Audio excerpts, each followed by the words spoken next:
Ms. Vidya Reddy, Dr. Soumya Mishra, all the distinguished people who have come to help us out in this particular program. And I'm particularly glad that, first let me apologize that yesterday I was supposed to come for the program, but due to certain health issues I could not come. And I'm glad that I have made it today, because now I think I'm addressing the most important component of this particular program, that is the educators. Why would you would say, why do I think that this is the most important component?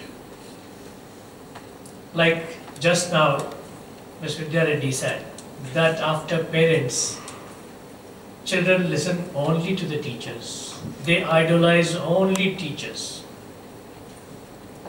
And they think that whatever teacher has said, that is the gospel truth, and even the parents cannot change it. You must have seen it a lot of times. No, teacher ने ऐसा ही बोला, यही सही है. You cannot argue with them on that one particular point. So because they think that the knowledge, education, it all comes from the teacher.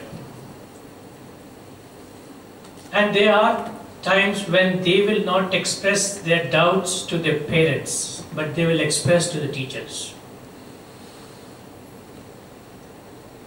Parents inadvertently, especially when their children are young, they are busy nowadays with their own jobs, their own problems, their own issues, let it be family, let it be outside the family, social or professional. They literally do not have time to look after children. Let's accept this fact, especially the youngsters who go to both of them, like working parents. They just come and they think that and very naturally so, that if child comes and asks them something, they simply say, I've been harassed through the day by my job, by my boss, everybody, and please don't add to it. क्या चाहिए बोल? Pencil खरीदना है खरीद ले, नया phone लेना है ले ले, but मेरी जान छोड़. This is actually, I'm telling you, this is what they think, that all affection can be compensated by gifts and money. They do not want to pay attention, or rather they do not have time to pay attention. And that is why each and every new gadget that is available in the market, each and every new toy that is available in the market is with every child. You will find the latest computers, more biggest iPads, and rather the most expensive computers, iPhones, whatever they demand, it is being given. Every child nowadays carries a phone to the school. And now that is where the problem comes. Children do not have the attention or monitoring of the parent. They have access to anything and everything that they have. What will happen? When the kid has free time, he will just try to figure out what can be done, how to pass time. And earlier they used to go and play in the street. Nowadays nobody goes to play in the street. Because we never had access to any of these things, so there was no other way except to go and go to the street, find our friends, fly a kite, or to even play gilli danda or maybe cricket or something. But nowadays it doesn't happen. It just does not happen. The only interaction they have with friends, and I think there are a lot of internet jokes and WhatsApp jokes on this, that the only interaction that we have with our friends is only online. Even if you are sitting across each other, they will try to chat online. This is the situation. Everything is available. Now, how do we control this? People who are there to take advantage of this situation. And don't think it is limited only to the girl child. No way. Boys are as much abused, young boys are as much abused as young girls are. Only thing is that they have a much larger sense of shame. And much worse is that nobody takes them seriously, even parents. If a girl child is abused, parents will be slightly concerned. Boy child, they'll say, "ठीक है यार, कोई बात नहीं, keep away from that guy." That's all that is there. 43% of our boys are abused. 50% of our girls are abused, young ones. Then it's a malaise which we are not willing to accept. Parents definitely, because of the social pressure, family pressure, peer pressure, or just sheer out of fear of handling an issue, they try to brush it under the carpet. And that is where the problem comes. That if the child thinks that he or she cannot go to even his parents, because parents say this uncle, that relative, because majority, trust me, 90% of the abuse comes from family members and friends. Family friends, so-called family friends. I don't know how many of you may have experienced the same. There will be, I'm sure, if you take any sample, about 50% will recollect that this is what happened to me. At that particular point of time, you may not think that it has happened, or this, what are the implications of this, but definitely it happens.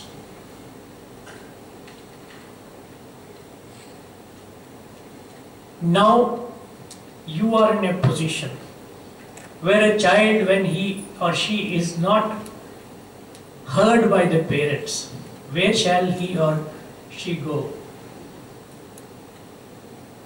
Police is an organization available. NGOs are available. But what personal connect does a child have with either the police or an NGO? None. When he can't even, or she can't even trust his own or her own parents, how can he simply go and open up to a new guy, new person? And especially police, who they think are intimidators. So, opening available, the only decent opening available is with the teachers. And that is why our teachers play an extremely important role in this whole issue. But sadly, even teachers, the schools, they are turning them down. School का reputation खराब हो जाएगा. कोई अब अपने बच्चे को school नहीं भेजेगा, ये स्कूल में नहीं भेजेगा. If my school has this kind of reputation that such and such case has been detected, nobody will send the child to the school. Denial, is it acceptance of a malady which is going to continue? Why can't we as teachers, or rather you as teachers, you can simply say, yes, come to me confidentially, we'll try to deal confidentially. And I can assure you we can keep it quiet. We need not let it go out of proportion, let it go out. But it is our responsibility.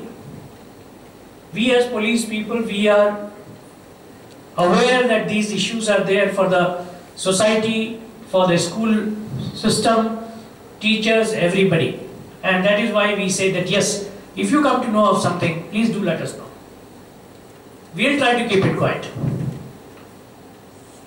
It's a job which NGOs can facilitate, which the police can do, but I'm sorry to say, yes, the first onus is on the parent, but the second biggest onus is on the teachers. It is time that we in school, in fact I was suggesting the other day in a seminar, that we should have a small kind of a booth or a room where a child during the recess can go pick up the phone and at least vent it first to somebody who he knows is somebody trustworthy. Maybe on the other side of the line there's some teacher, he knows that it's a teacher or a counselor. At least let him or her first go and say, this is what has happened to me. What do I do? Seek advice. But again, in privacy, because for them also it is important, the sense of shame that has been inbuilt in the system, that a child, even a child understands that is something bad has happened to me or is happening to me. But let them just vent out. Let them be assured that your identity will be kept a secret. But tell, so that we can advise. 1 or 2 maybe calls, either personal or on telephone, things can work. And if you simply try to devise a system like that in the school, where anybody can, with some kind of an anonymity, even in the class, that he or she, in some free time, in recess time, somebody can go somewhere and just it's like a confession box. Normally the confession box is, "So the Father, I have sinned." But no, it is not his or her sin. It's somebody else's sin which is very large on their mind. And that is how it should be treated. We should be aware first. We should be able to accept lot of teachers.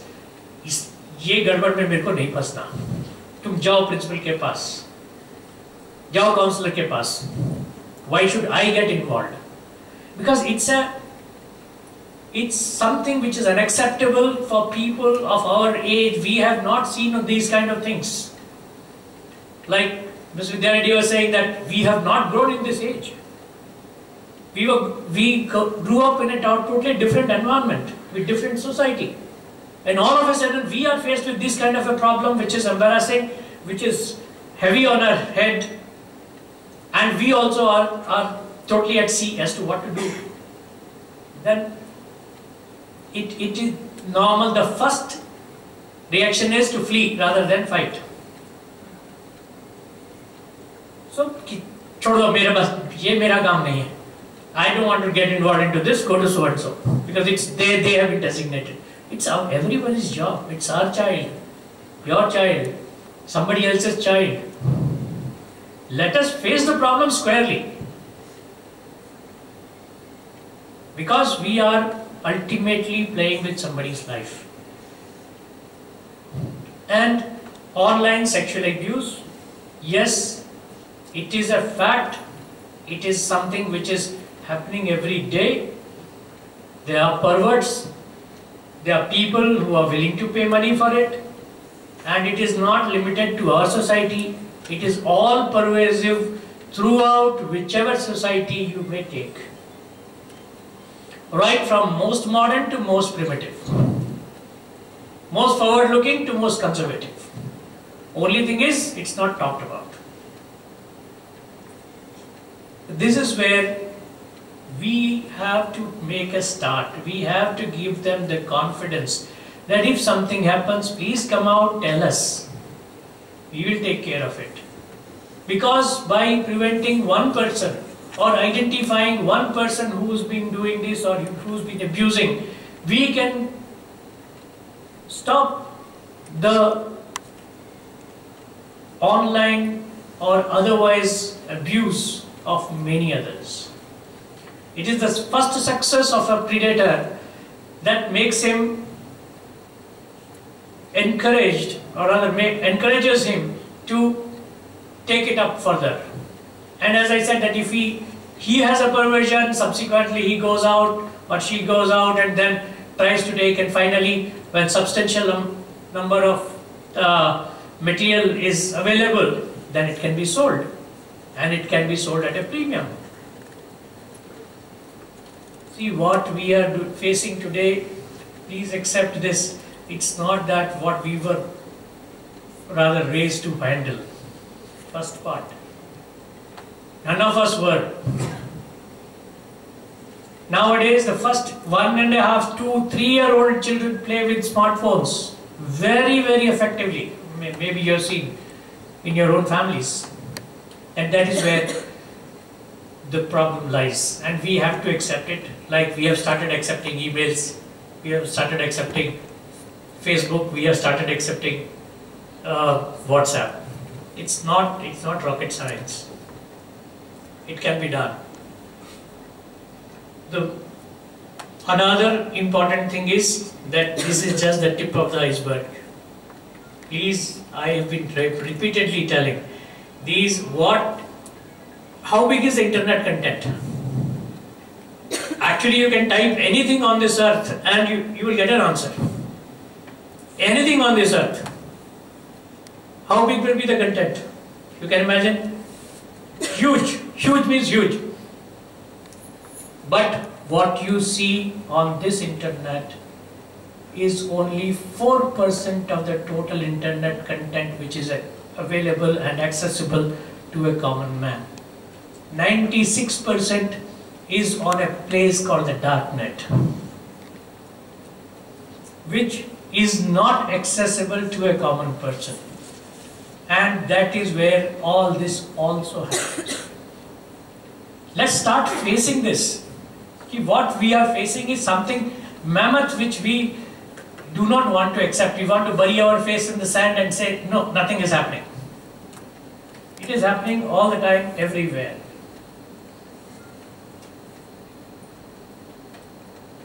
You can buy any kind of arms, ammunition, person, property, drugs, anything you want, it's available on darknet.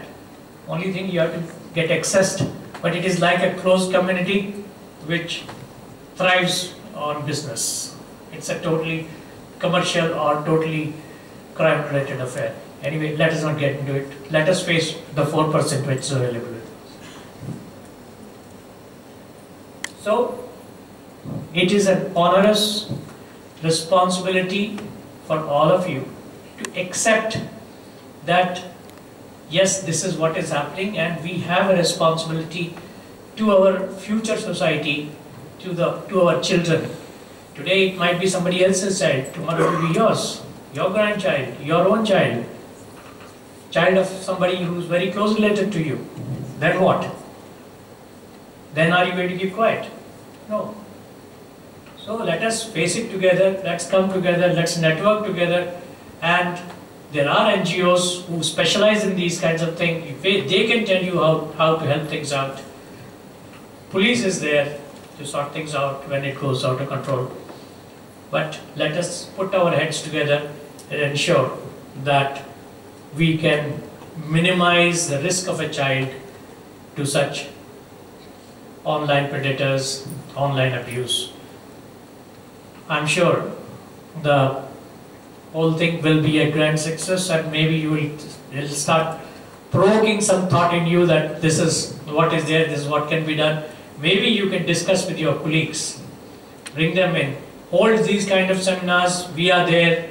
Soumya definitely, I'm sure, will be happy, and so will be Ms. Vidya Reddy and similar organizations to take up this cause, hold seminars in the schools only for teachers and parents.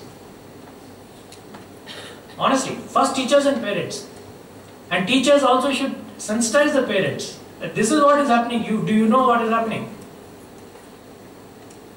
So, start this, and I'm sure even one child saved is worth it. Thank you very much.